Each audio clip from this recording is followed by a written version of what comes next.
Mambo was established in 1984.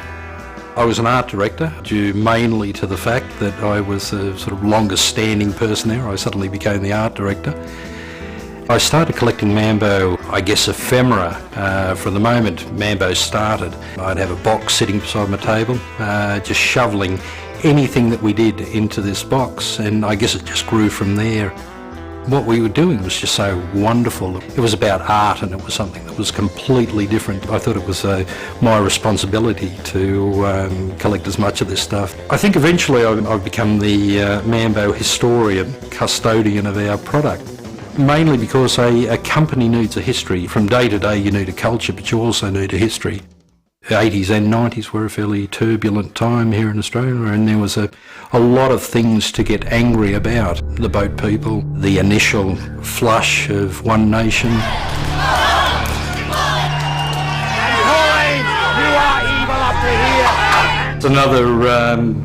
Another favourite, Rednecks. It was produced in '98, I think, in reaction to the arrival on the Australian political scene of Pauline Hanson and One Nation.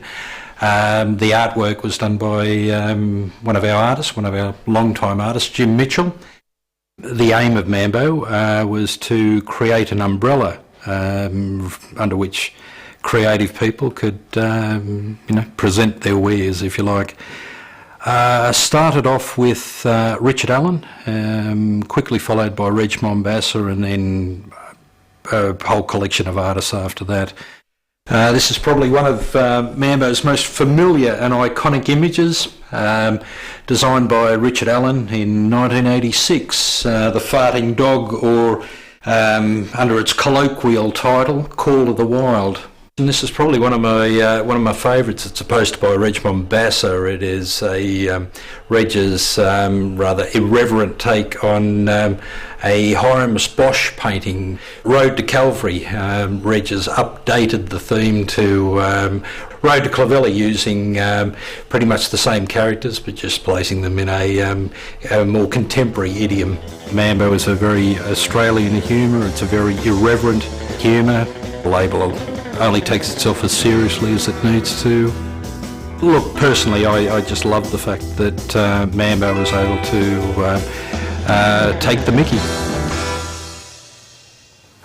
Welcome to the big red couch. Let's start at the start. How did it first be known as Mambo? Where did the name come from? Name came from a postcard that was sent to the fellow that created the brand. Dear Jennings received a postcard from his sister living in New York, with an image of two dancers with the legend 100% Mambo. Well, you became quite political, and I guess to some people, if you're highly political, it's always going to be a little bit shocking. Did you ever have anything that you developed and thought at the very last moment, oh, maybe we've gone too far? I think the thing that most shocked our market was Reg's Australian Jesus series. Yeah. And did you get a Christian backlash from that? Yeah, it certainly did get a backlash.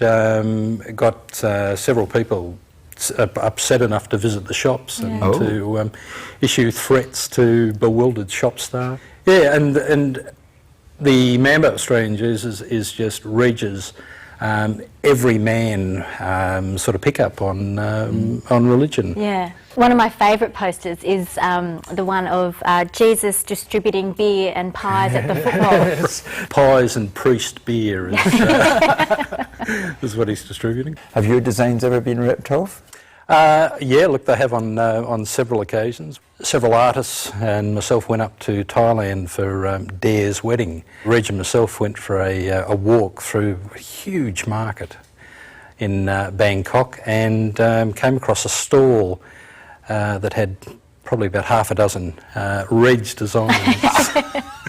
And he liked them so much that he actually bought the T-shirts. At what point did you suddenly decide to go ballistic and print all kinds of things? Because you started with T-shirts.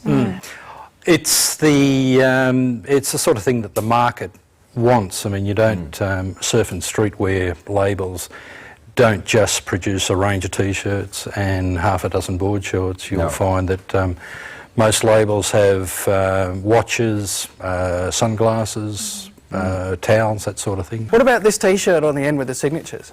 The That came about as a result of the French fleet sailing back into the Pacific to blow up what was left of Mururoa Atoll after their first attempt.